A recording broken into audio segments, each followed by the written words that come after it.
영산 아프리카 미션 센터장이시면서 케냐 영산 신학교 학장, 그리고 요번에 스모건 아프리카 총회장이 되셨어요. 그리고 저하고는 너무나 막역해서 96학번 같은 동기 형님으로서, 그리고 또 같이 사역을 또 오랜 기간 함께 하고 너무 존경하고 사랑하는 형님을 모시게 돼서 너무나 감사한데, 무엇보다도 되게 바쁜 일정 가운데서 또 우리 횡성까지 찾아와 주신 것에 감사합니다. 우리 모실 때 하나님께 할렐루야로 영광 올리고 우리 박수로 우리 목사님 맞이하도록 하겠습니다. 할렐루야. 할렐루야. 이렇게 따뜻하게 맞이해 주셔서 정말 감사드립니다. 주님 사랑하십니까?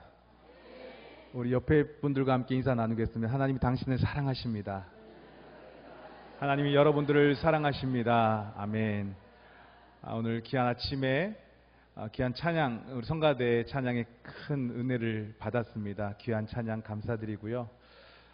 사실 진작부터 우리 이용우 목사님께서 우리 교회 와달라고, 행성교회 와달라고 했었는데 작년에도 못 오고 항상 미안한 마음이 있었는데 올해도 제일 먼저 제가 케냐에 있는 연락이 왔어요. 오늘 드디어 귀한 교회에 오게 돼서 저 개인적으로도 너무 영광이고 너무나 기쁘게 생각을 합니다.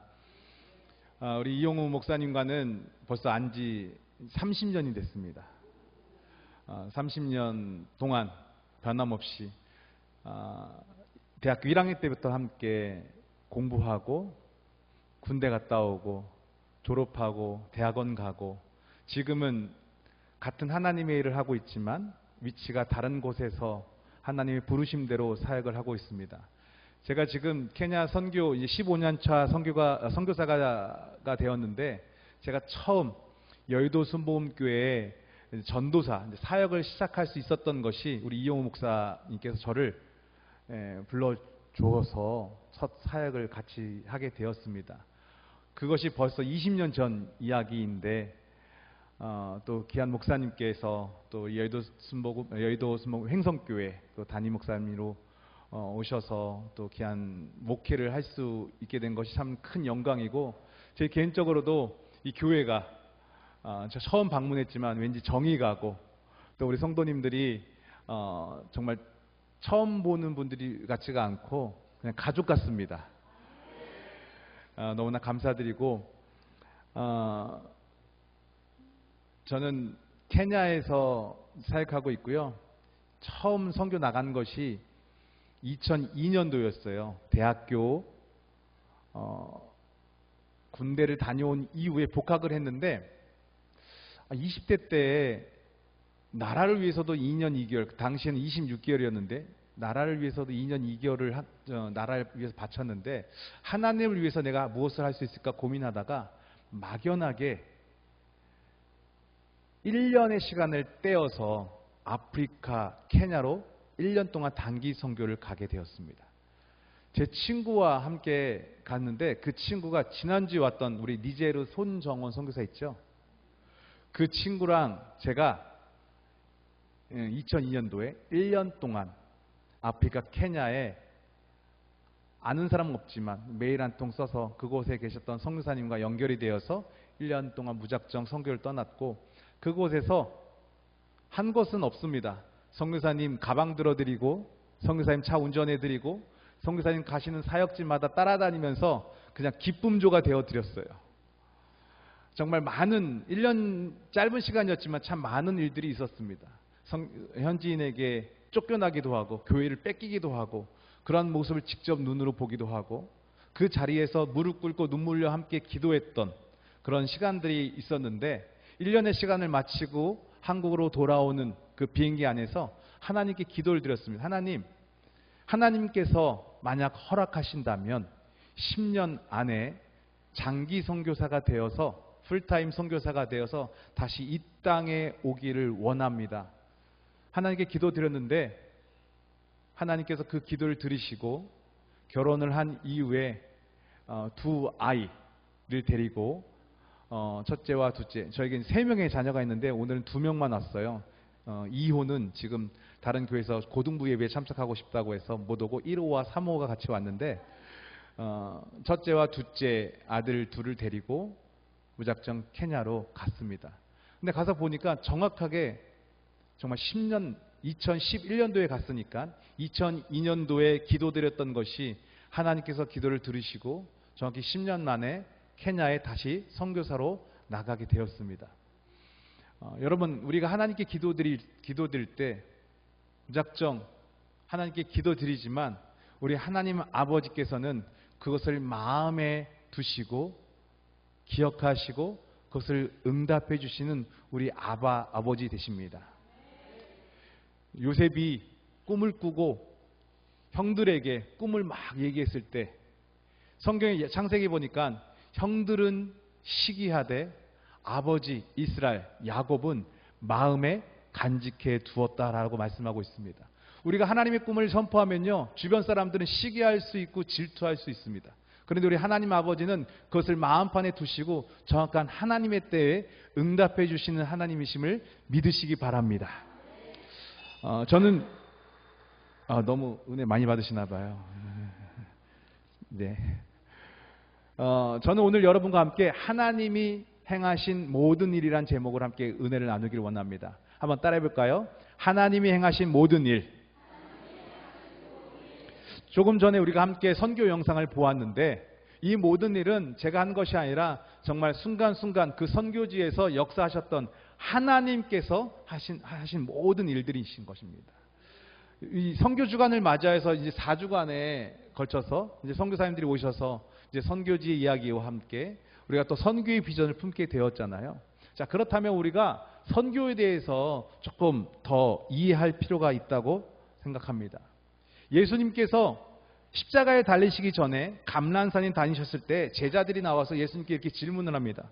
주님이 이 땅에 다시 재림하실 때 그 이 세상의 끝에 어떠한 징조들이 일어나겠습니까? 라고 제자들이 예수님께 묻습니다. 그러자 주님께서 이렇게 말씀하시죠. 나의 이름으로 거짓 선지자들이 일어나서 많은 사람들을 미혹하게 할 것이다. 나라가 나라를 대적하고 민족이 민족을 대적하는 일이 일어날 것이고 첫째로는 기근과 난리의 소문을 듣게 될 것이다. 예수 그리스도의 이름을 믿는 것 때문에 수많은 성도들이 고난과 박해를 받게 될 것이다. 이 땅에 수많은 사람들의 사랑에 식어져갈 뿐만 아니라 불법을 행하는 자들이 많아지게 될 것이다. 그러나 이 천국 복음이 땅끝까지 증거되어 모든 민족에게 전파되면 이 세상에 끝이 오리라 주님께서 말씀하셨습니다. 할렐루야. 앞에서 말씀하셨던 마지막 때의 징조들이 지금 우리가 TV를 켜게 되면 보게 되는 모습들입니다. 나라가 나라를 대적하는 모습이 나오죠. 러시아와 우크라이나가 전쟁이 일어나고 또 얼마 전에는 이란과 이스라엘 또 미국이 개입하기도 하고 민족과 민족이 대적하는 일들이 있습니다. 또 기근과 난리의 소문을 듣게 됩니다. 우리나라만 보더라도 몇 주 전만 해도 무더위에 그죠? 정말 저 아프리카에서 왔는데 아프리카보다 더 더워요. 막 37도, 38도.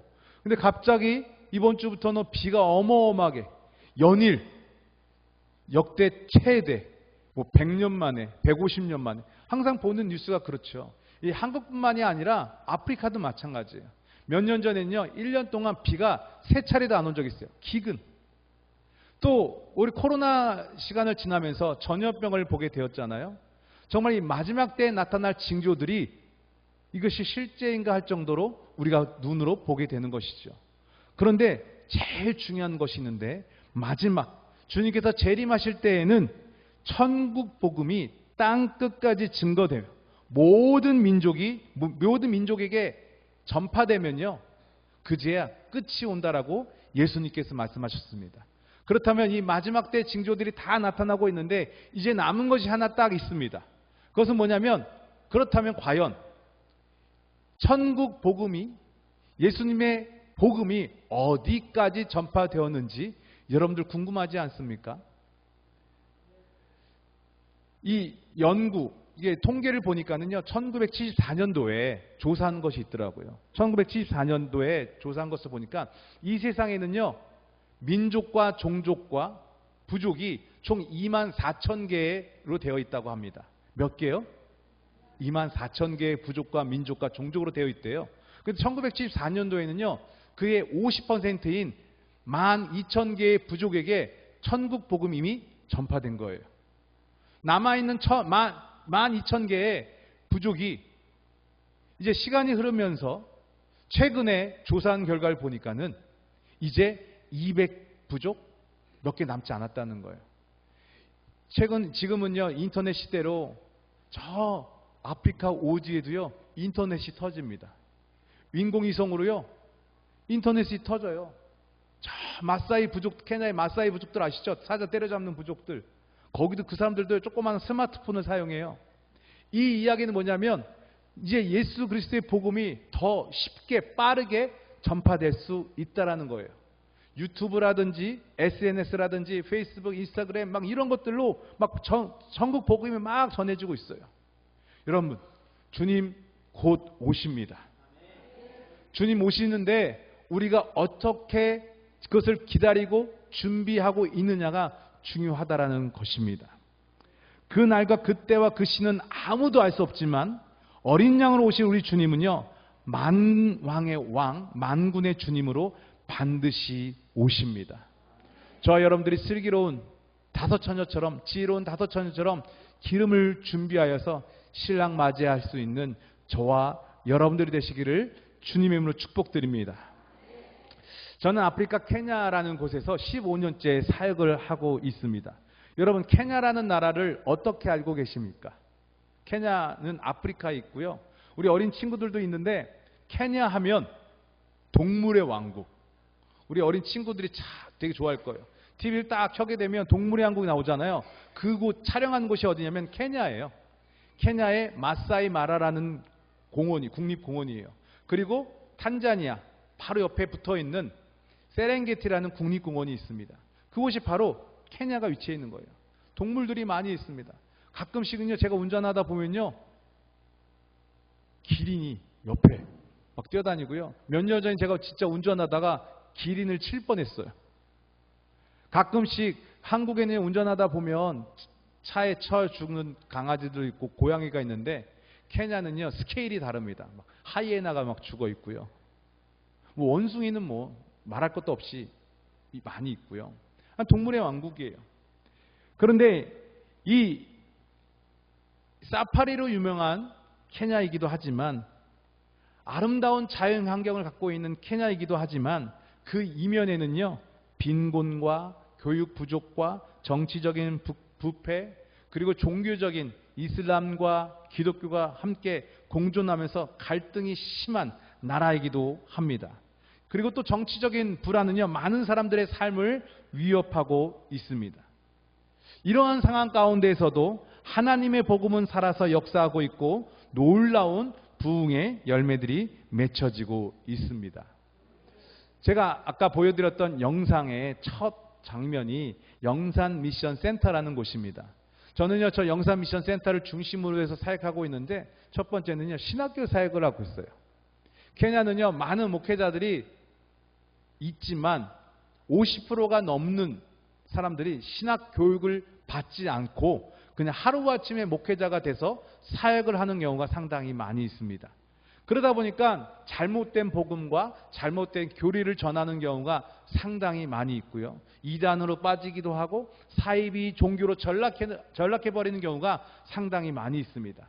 그러한 목회자, 아직 공부를 하지 않은 목회자들과 그런 신학생들을 함께 모아서 지금 신학 공부를 같이 가르치며 교육하고 있습니다. 우리 신학교에는요, 케냐뿐만 아니라 인근 국가인 에티오피아와 남수단, 북수단에서 학생들이 물어물어 찾아와서 함께 공부를 하고 있고요. 93년도에는요, 조용기 목사님께서 케냐에 오셨어요. 그때 큰 성회를 여셨는데 정말 수십만 명의 인파들이 모여서 성령을 체험하고 병고침의 역사가 나타나고 회심하고 놀라운 성령의 역사가 나타났습니다. 당시에 한 청년의 20대 약간의 나이에 그 집회에 참석해서 성령의 충만함을 받고 그의 고향인 수단으로 돌아가서 이제 목회자가 되었어요. 그리고 조용기 목사님 말씀을 따라서 4차원의 영적 세계, 4차원의 영성, 그것을 접목시켜서 목회를 했는데요. 지금은요, 남수단 주바에서 10,000명이 넘는 목회를 하고 있습니다. 복음이, 또 이 희망의 복음이 전파되었더니 그 씨앗이 뿌려져서 곳곳에서 열매들이 많이 맺혀지고 있는 거예요.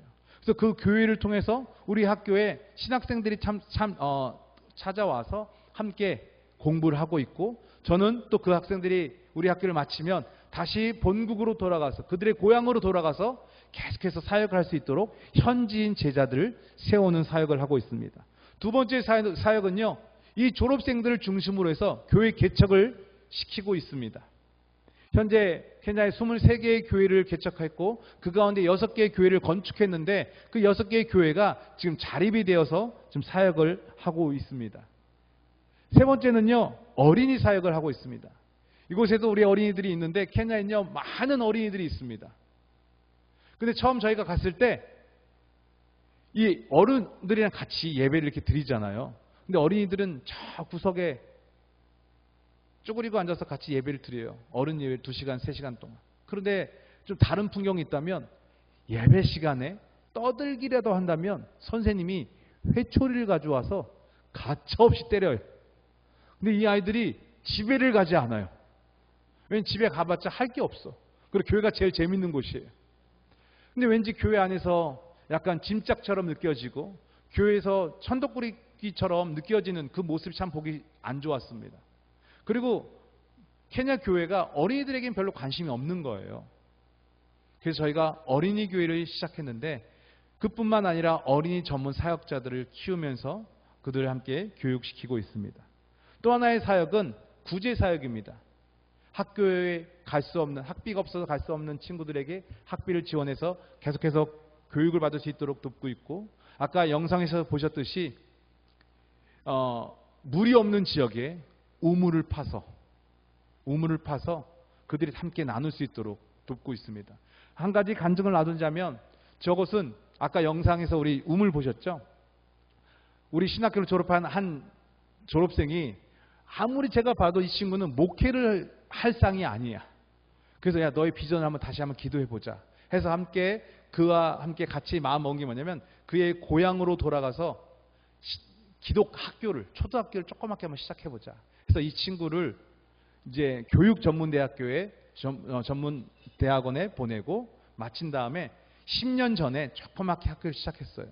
그래서 지금은 200명이 넘는 학생들이 모일 정도로 큰 학교가 되었는데, 몇 년 전에 그곳에 갔어요. 저희가 단기팀을 데리고 의료 사역을 하러 그곳에 갔는데, 아이들이, 요만한 아이들이 머리에, 피부에 피부병이 너무 심한 거예요.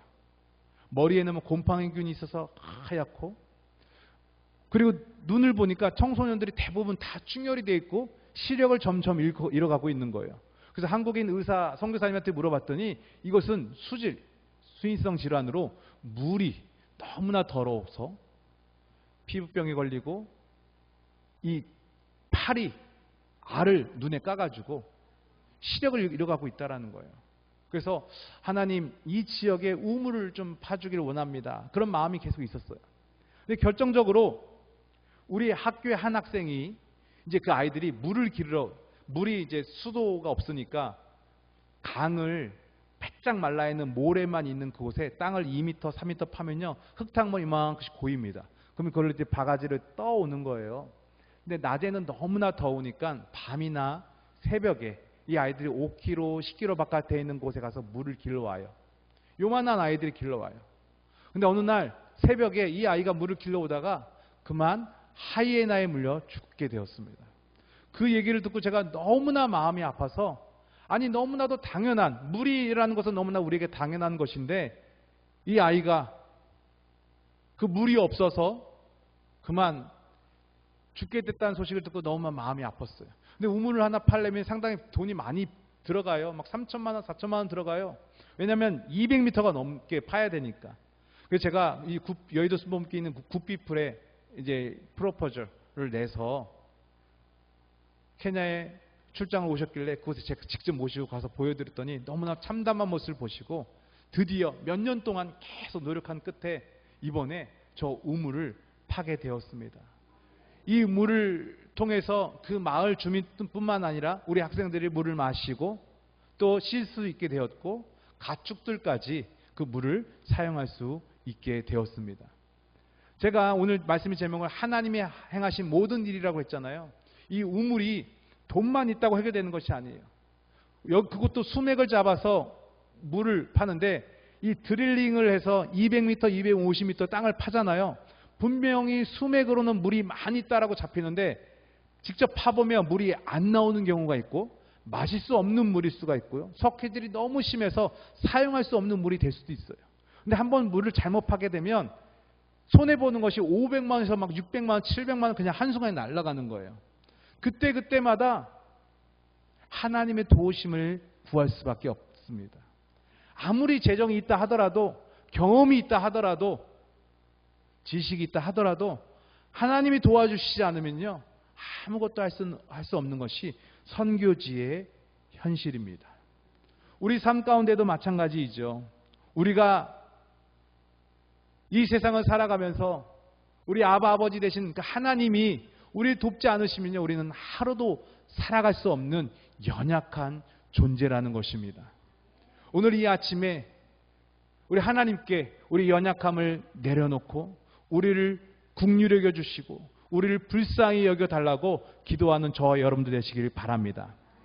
자, 그렇다면 하나님이 하신 일의 세 가지 특징을 같이 오늘 본문 말씀을 통해서 함께 나눠보려고 합니다. 첫 번째는요, 고난 가운데서도 역사하시는 하나님이라는 것입니다. 한번 다 함께 읽겠습니다. 고난 가운데서도 역사하시는 하나님.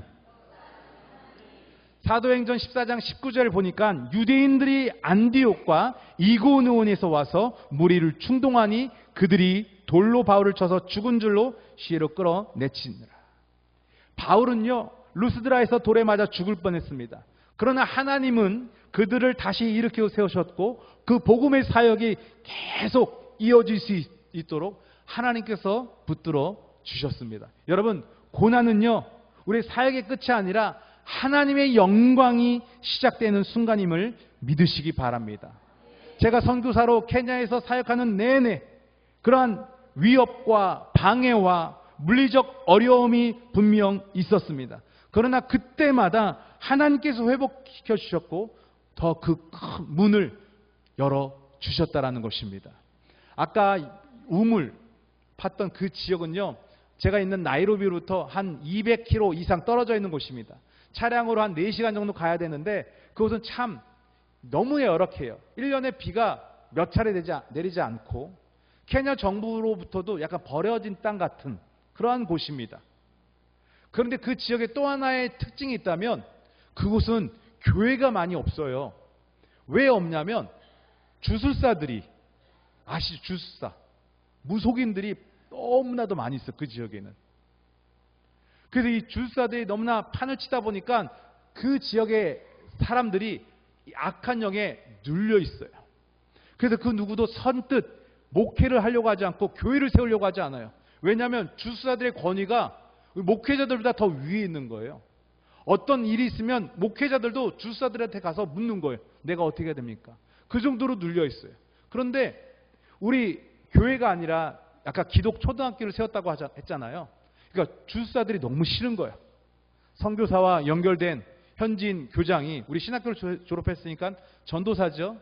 이 사람이 이제 5명부터 시작돼서 10명, 50명, 100명, 150명, 200명 점점점 커지고 우물과 함께 그곳에 이제 기독 학교 큰 교회 학교 건물을 작년부터 짓기 시작했습니다. 그런데 주술사들이 돌아가면서 학교 건축 현장에 와서 계속 주술을 거는 거예요. 주술을 걸어요. 그런데 놀랍게도 주술을 걸 때마다 그곳에서 일하는 인부들이 다치는 거예요.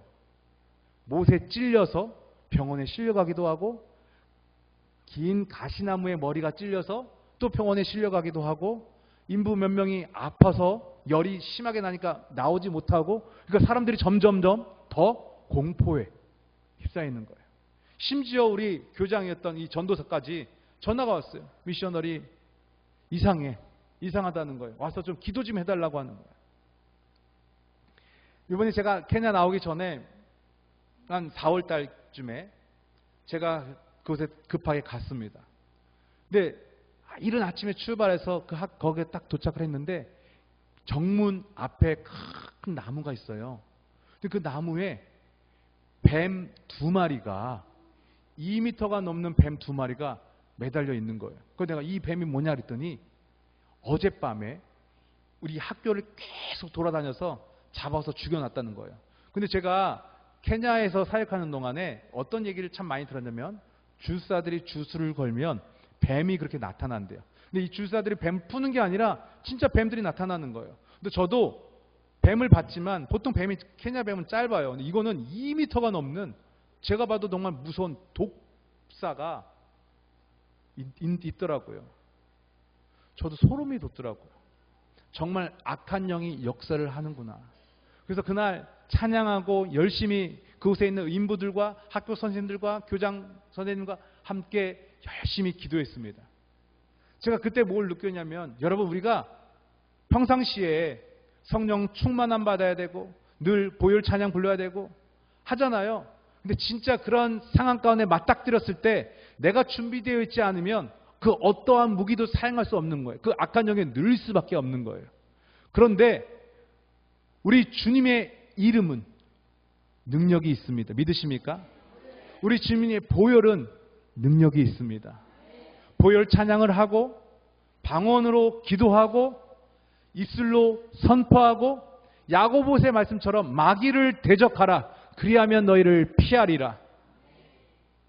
우리가 영적으로 무장되어 있으면 이 위기 상황 가운데서도 이 고난 가운데서도 하나님이 우리와 함께 하시기에 우리가 능히 감당할 수 있는 힘이 우리 가운데 있음을 믿으시기 바랍니다.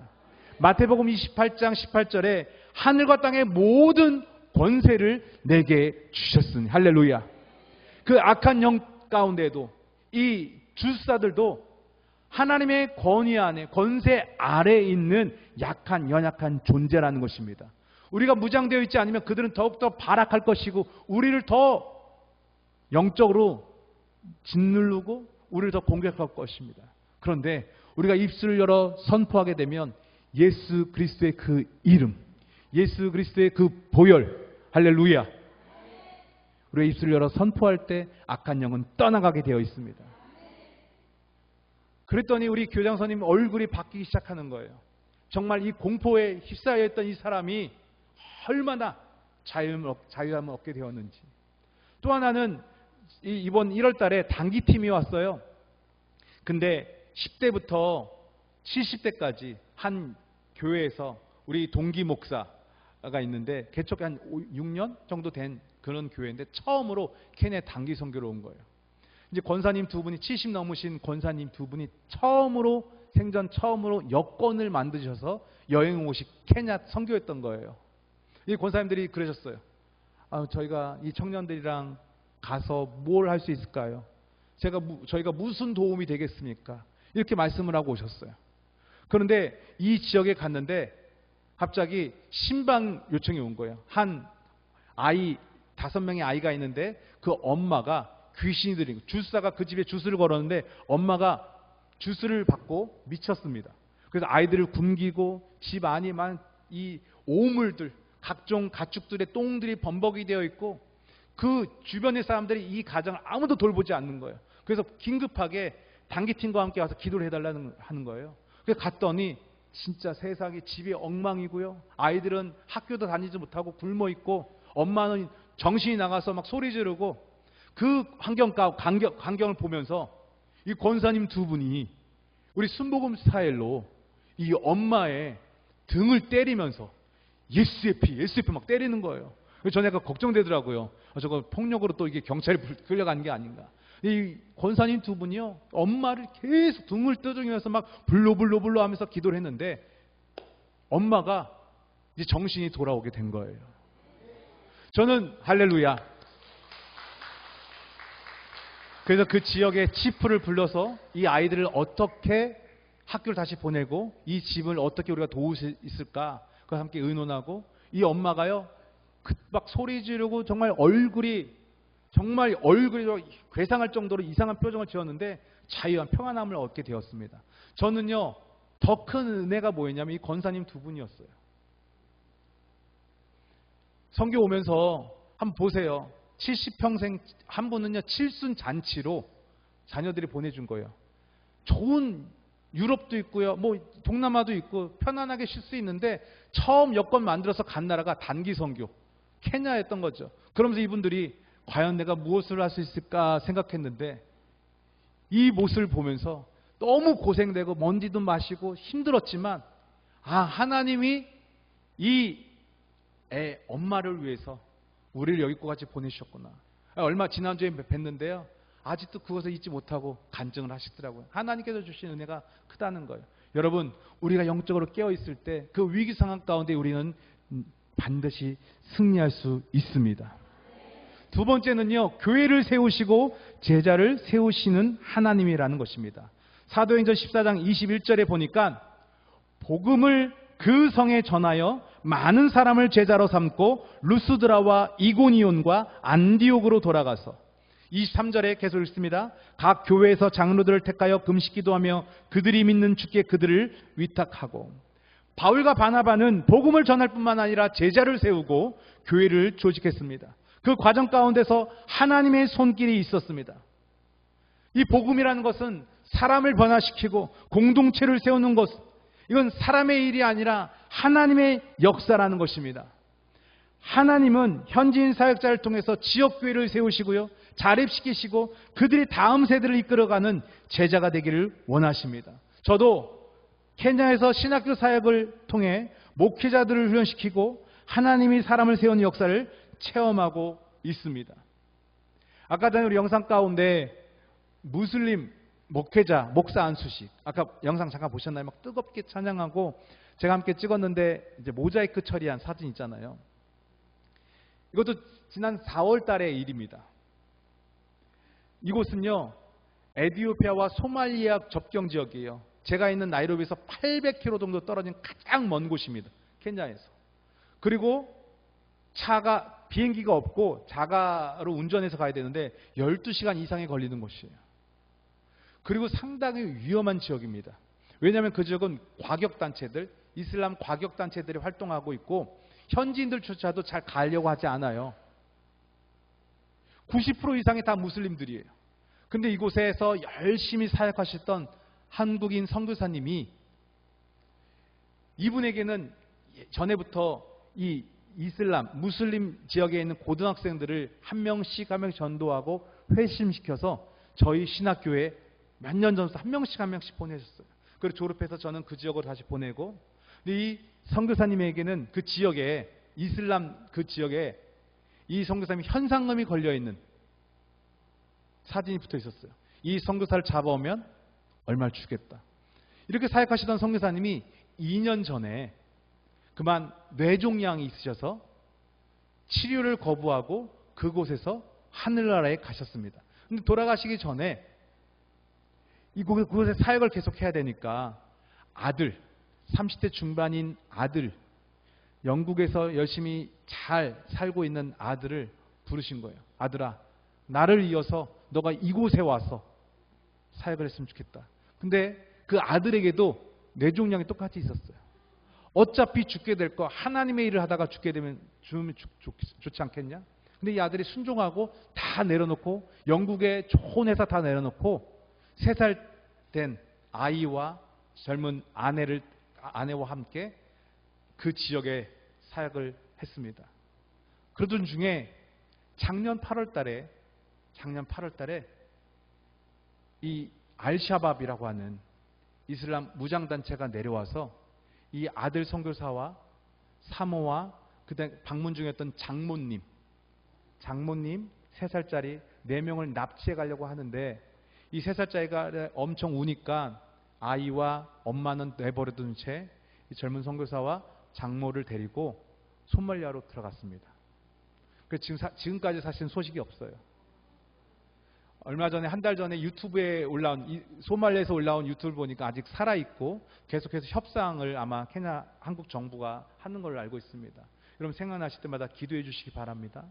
그런데 제가 이 말씀을 왜 드리냐면 그 납치된 분의 여동생이 저한테 전화를 한 거예요. 선교사님, 아버님은 하늘나라 가셨고 오빠는 이렇게 됐는데 그래도 이 지역의 선교는 계속해서 이루어져야 되지 않겠습니까? 신학교를 졸업한 목회자들이 지금 있는데 목사 안수를 받지 못해서 사역을 할 수 없다라는 거예요. 와서 도와달라고 하는 거예요. 안수식을 해달라고 하는 거예요. 근데 그 지역은요, 그 근처도 갈 수가 없어요. 왜냐하면 대사관에서, 한국 대사관에서 절대 그 근처도 가지 말라고, 너무나 위험하고 또 납치될 수 있으니까. 근데 저한테 와서 해달라고 하는데 어떻게 해야 되겠습니까? 기도 하다가 결국에는 가기로 마음먹고 저와 함께 사역하고 있는 2명의 목회자를 데리고 제가 4월 달에 다녀오게 됐습니다. 가며 오며 상당히 위험했어요. 하지만 정말 그 더 위험한 것은 목사 안수식을 하는 그 교회 주변이었습니다. 아주 산골 깊숙한 산 밑에 세워져 있는 교회, 아까 찬양 열심히 했던 100명에서 150명의 사람들이 가득 모여 있고 37도, 38도가 넘는 40도 육박하는 그 무더위 가운데 빼곡하게 1시간이 넘도록 뛰면서 찬양을 하는 거예요. 에어컨도 없고요. 선풍기도 한 대 없고요. 행여나 소리가 새어 나갈까 창문도 다 닫아놓고 찬양하는 모습을 보는데 하나님이 왜 선교사인 나를 오늘 이곳에 부르셨는지 그것을 알게 되었습니다. 그 3시간이 넘도록 드리는 예배 시간 가운데 그 누구도 불평하는 사람은 없었고 조는 사람은 없었고 그 표정을 봤을 때 얼마나 행복한지 몰라요. 그 모든 환경이 지금 당장이라도 저 문에서 알샤밥 그 테러리스트들이 뛰어들어와서 납치를 해가고 아니 총을 난사하고 폭탄을 던져도 전혀 이상하지 않는 그 분위기 가운데에서 어떻게 이렇게 평온하게 사람들이 하나님을 찬양하고 예배할 수 있을까?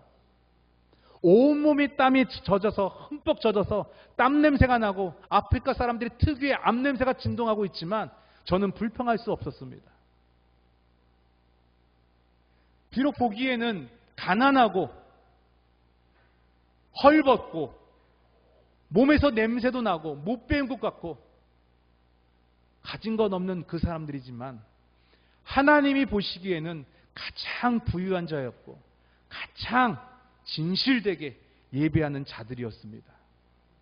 왜 한국 방문을 앞둔 저에게 하나님께서 그 모습을 보게 하셨을까? 우리도 분명 하나님께서 우리를 불러주셨고 하나님의 은혜로 구원받은 사람들이 믿으십니까? 처음 주님을 만났을 때 그 감격과 은혜가 있음에도 불구하고 어느덧 가장 중요한 본질은 잃어버린 채 우리의 환경을 바라보고 남들과 비교하고 자꾸 원망하고 불평할 때가 있진 않습니까? 저 지구 반대편에서는 목숨을 걸고 예배하는 자들이 있고 그런 상황 가운데서 내가 목사가 되겠다, 주의 종이 되겠다, 안수식을 청해서 목사가 되는 그러한 주의 종들이 저 지구 반대편에 있다라는 것입니다.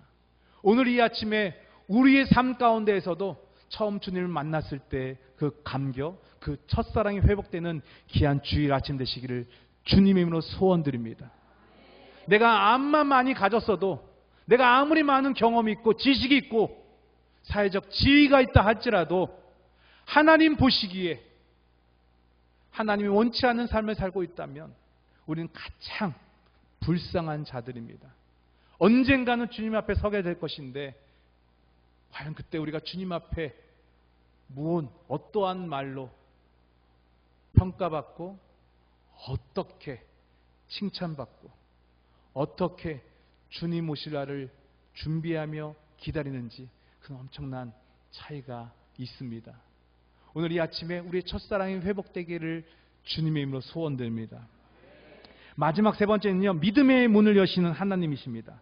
사도행전 14장 27절에 그들이 이르러 교회를 모아 하나님이 함께 행하신 모든 일과 이방인들에게 믿음의 문을 여신 것을 보고하고, 이렇게 한국에 들어오게 되면요 1년에 한 번씩 선교대차 한국에 오게 됩니다.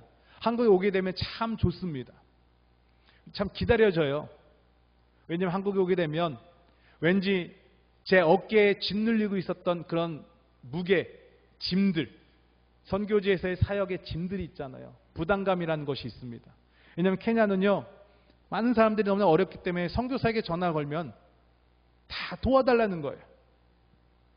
그러니까 늘 그런 긴장 상태가 있죠. 또 하나는 이런 치안에 대한, 케냐가 그렇게 안전한 나라가 되지 못하다 보니까 대낮에도 이렇게 거리를 걸어 다닐 수가 없습니다. 그래서 늘 차로 이동해야 돼요.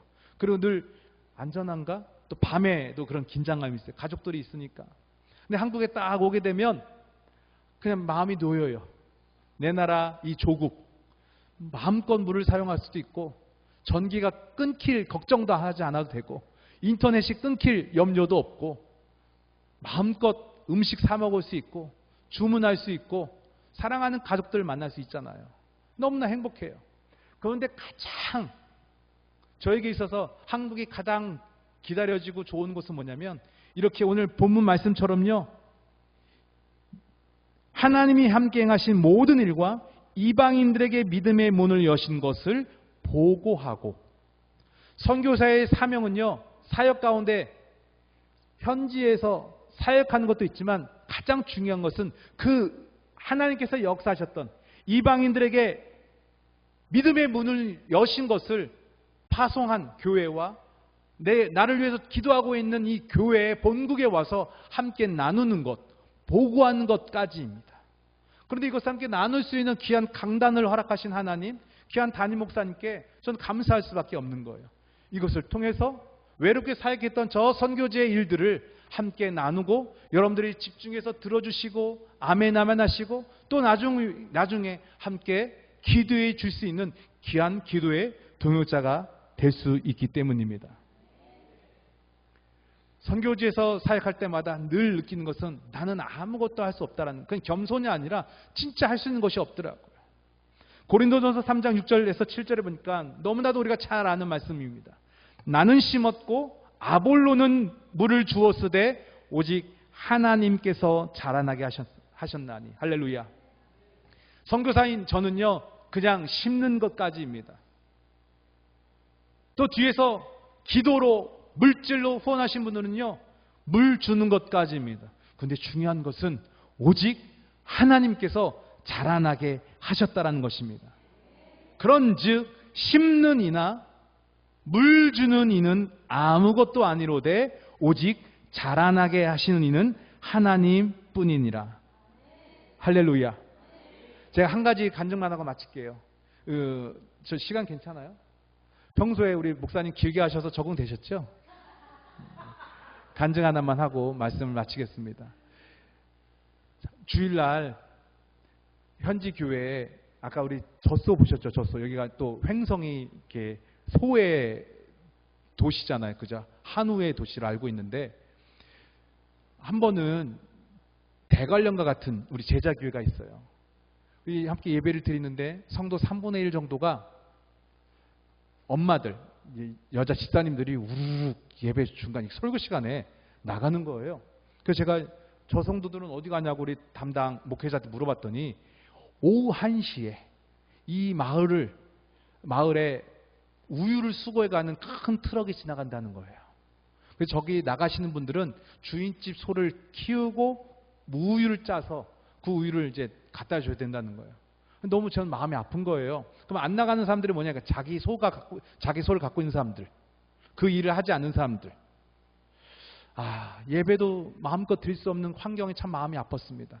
그때 하나님께서 저에게 그런 마음을 주셨어요.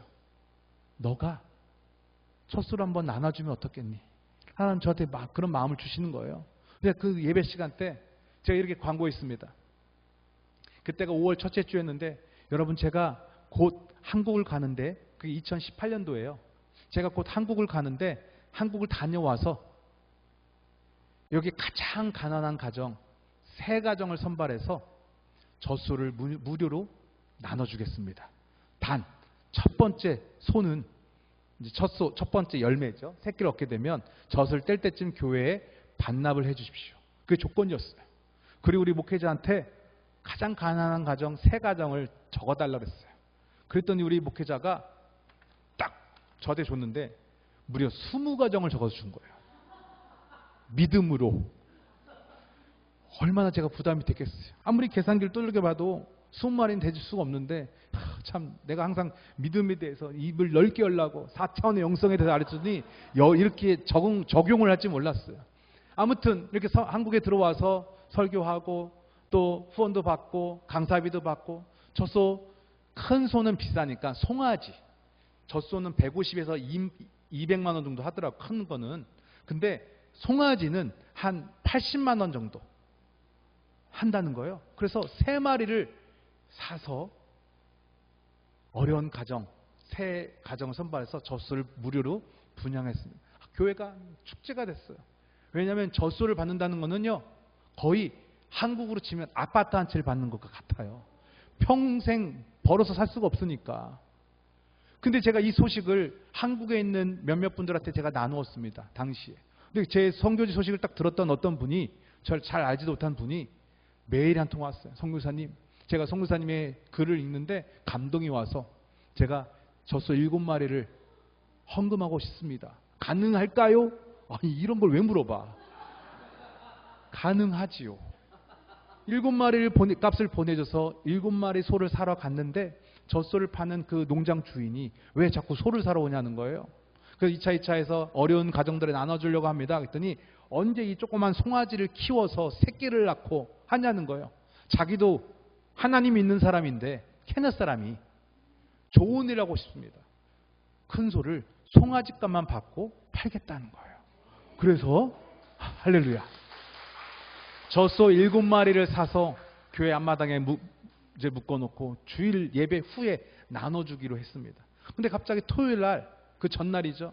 아프리카를 이제 출장 오셨던 굿피플 장로님들이 전화 한 통이 떠온 거예요. 선교사님, 내일 주일날 선교사님 사역지에 가서 현지 예배를 드리고 싶습니다. 가도 될까요? 연락이 와서 내일 행사가 있긴 있는데 그 거리가 좀 떨어지면 괜찮을까요? 상관없대. 그냥 예배만 참석하겠대요. 그래서 장로님 5분을 모시고 예배에 참석했습니다. 근데 그 앞마당에 뭐가 묶여 있어요? 젖소가 묶여 있으니까 장로님들이 궁금하신 거. 아니 도대체 젖소는 뭐 하는 소냐? 키우는 거냐? 파는 거냐? 그래서 제가 더 궁금하시라고 답변을 안 드렸어요. 예배 시간 내내 옆구리를 찔러면서 묻는 거예요. 도대체 젖소는 뭐냐 해서 알려드렸어요. 그랬더니 이제 설교 전에 제가 이제 손님들이니까 앞에 쭉 나오시라고 인사를 시켜드렸어요. 그랬더니 그때 회장 장로님께서 선교사님 통역 좀 해주십시오. 그러시는 거예요. 통역을 했습니다. 여러분, 제가 오늘 여기서 예배를 드리는데 성령님께서 제 마음을 만지시고 제가 이제 내일 한국에 돌아가는데 여기 있는 장로님들과 함께 상의는 하지 않았지만 같이 젖소 10마리를 헌금하겠습니다. 할렐루야. 성도들이 막 박수 치는데 할렐루야. 같이 왔던 장로님들의 표정은 별로 좋지 않아요. 이게 무슨 소리인가. 근데 진짜 2주 만에 10마리 값을 보내주셨어요. 그래서 10마리를 사서 젖소를 분양했습니다. 여러분, 몇 가정이 한 번에 분양됐어요? 20가정이 됐어요. 선교사의 저의 믿음은 3가정밖에 되지 않았어요. 아무리 계산기를 두들겨도 3마리밖에 되지 않는데 하나님이 하시니까 단번에 우리 목회자의 믿음을 통해서 20마리가 분양이 되었습니다.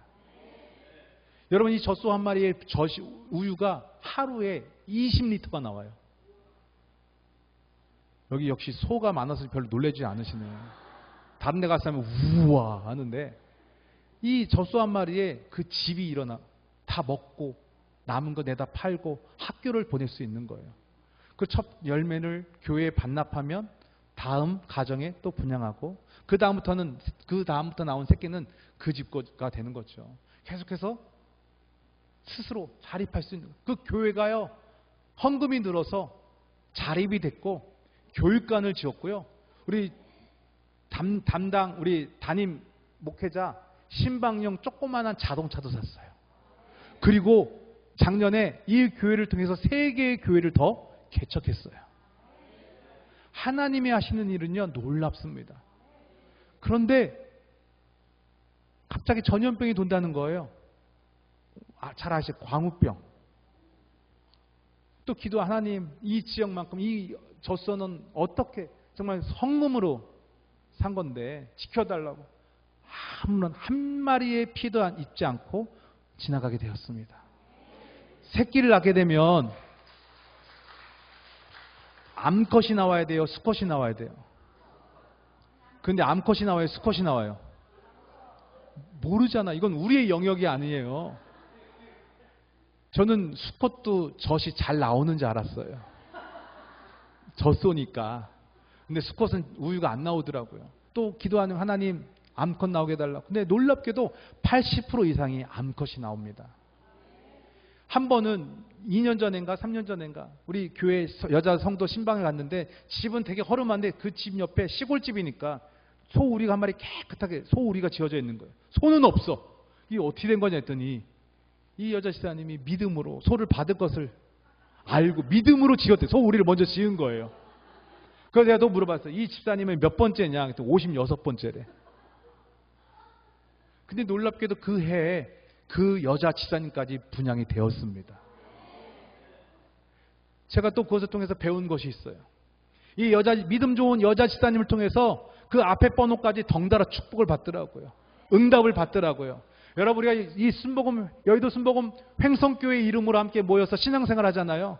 믿음 좋으신 장로님, 믿음 좋으신 권사님을 통해서 우리가 함께 신앙생활하면 그분 때문에 덩달아 축복받고 응답을 받더라고요. 이 모든 일들을 바라보면서 이건 하나님이 하시는 거예요. 선교지에서도 마찬가지지만 우리의 삶 가운데서도 여러분 학생들의 학업, 직장, 대학, 결혼, 자녀의 문제, 사업의 문제, 직장의 문제, 건강의 문제, 이 세상을 살아가다 보면 우리 너무나 연약한 존재들이기 때문에 우리가 할 수 있는 영역이 아닙니다. 그런데 오늘 말씀처럼 나는 심었고 아볼로는 물을 주었으되 오직 하나님께서 자라나게 하셨나니. 할렐루야. 우리는 아무것도 아니고 오직 하나님께서 하십니다. 왜냐하면 그 하나님은 이 온 우주 만물을 창조하신 하나님이시기 때문에 우리가 입술로 고백하고 기도만 하는 것이 아니라 진짜로 하나님이 우리 모든 삶의 주관자 되시기 때문에 가능하십니다. 이 귀하신 그 하나님이 우리의 보호자 되신 것과 보호자 되시지 않는 것, 이건 정말 우리의 삶 가운데 하늘과 땅 차이예요. 우리가 하나님을 믿게 되면 그 하나님이 나의 보호자가 되시는 거예요. 제가 케냐에서 이런 인프라가 참 되어 있지 않아요. 만약에 사고가 나면요, 우리는 119 부르면 되는데 케냐는 119가 없어요. 만약에 아프면 어떻게 해야 될지 막막해요. 그런데 그때마다 내가 누구를 의지할 수 있겠습니까? 근데 하나님이 계시기 때문에 하나님을 의지하고 하나님께 내어 맡기며 나아갈 때 하나님께서 그 길을 열어주시더라고요. 아니요, 때론 그 길이 막힐 때가 있어요. 한번 제 코로나 한창 심할 때 케냐 공항이 폐쇄되고요. 사람들이 한국인들이 한국으로 돌아오고 저희는 코로나 때 케냐에 남아 있었어요. 근데 이제 조금씩 풀리니까 예배가 허용돼서 현지 교회에서 예배를 드리는데 반은 마스크를 쓰고 있고 반은 마스크를 쓰고 있지 않는 거예요. 마스크가 없어서. 마스크도 빨아서 일회용 마스크를 빨아 쓰던 케냐 사람들이 마스크가 없으니까. 저는 KF94 마스크를 딱 쓰고 설교를 하는데 너무 미안한 거예요. 양심적으로. 여기는 기침하는데 나 혼자 살겠다고 KF94 마스크를 쓰고 설교하는 게 너무 미안한 거예요. 그래서 내가 믿습니다. 진짜 눈에 보이진 않지만 바이러스가 둥둥 떠다니는 게 보여요. 한참 코로나가 심할 때였어요. 믿습니다 하고 설교했어요. 그리고 집에 돌아왔는데 바로 코로나가 걸렸어요. 아니 믿음으로 선포하고 믿음으로 했는데 바로 걸리더라고요. 그래갖고 처음에는 우리 애들도 있지만 처음엔 제가 집 방 안에 들어서 거의 급식 받듯이 이렇게 방 문 앞에다가 이렇게 음식 놔두면 저쪽 가면 그제서 방 가서 밥 먹고 내가 지금 뭐 하는 짓이냐 이게. 그래서 애들한테 얘들아 우리 2학년 이렇게 된 거 다 같이 한 번에 걸리자. 마스크 니네 빼. 그래서 제가 방에서 나와서 아이들이랑 같이 지냈어요. 믿음으로. 그랬더니 우리 아이들이 한 번에 다 걸렸어. 원래 안 걸려야 되잖아요. 걸리더라고요. 그래서 정말 이틀, 3일 죽다가 살아났어요. 근데 다 회복되고 나니까 그때 알게 됐어요. 왜 내가 코로나에 걸렸는지.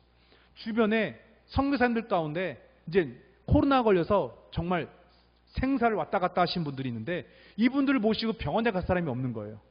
근데 저는 코로나에 이미 걸렸고 우리 집사람도 걸려서 백신도 맞고 코로나 걸리니까 슈퍼 항체가 있대요. 그 병원에서 그 가족도 이분들을 모시고 병원에 못 갔는데 저희가 모시고 병원에 가고 입원시켜드리고 그 침대 옆에서 같이 있어드리고 한 분, 두 분, 세 분. 왜 나에게 이런 고난을 주셨을까? 그 당시엔 생각했더니 이때를 위함이구나 알게 됐어요. 때론 우리가 오늘 본문 말씀 제가 다 설명드리지 못하지만 왜 사도 바울이 고난당했습니까? 고난받았습니까? 병을 고쳐줬더니 사람들이 이상하단 말. 그러면은 병통의 길로 가야 되는데 때론 그렇지 않다라는 거예요. 하지만 결국에 가서는 종국에 가서는 하나님께서 더 큰 축복을 주시기 위해서 이방인들에게 복음을 전하기 위해서 그 길을 열어 주셨다라는 것입니다. 여러분 지금 여러분 삶 가운데 어떠한 위험과 어려움과 고난의 시간을 보내고 계십니까? 이것이 끝이 아니라 이 시간들을 통하여서 저와 여러분들 더욱더 믿음 안에 단단하게 하시는 것을 믿으시기 바랍니다.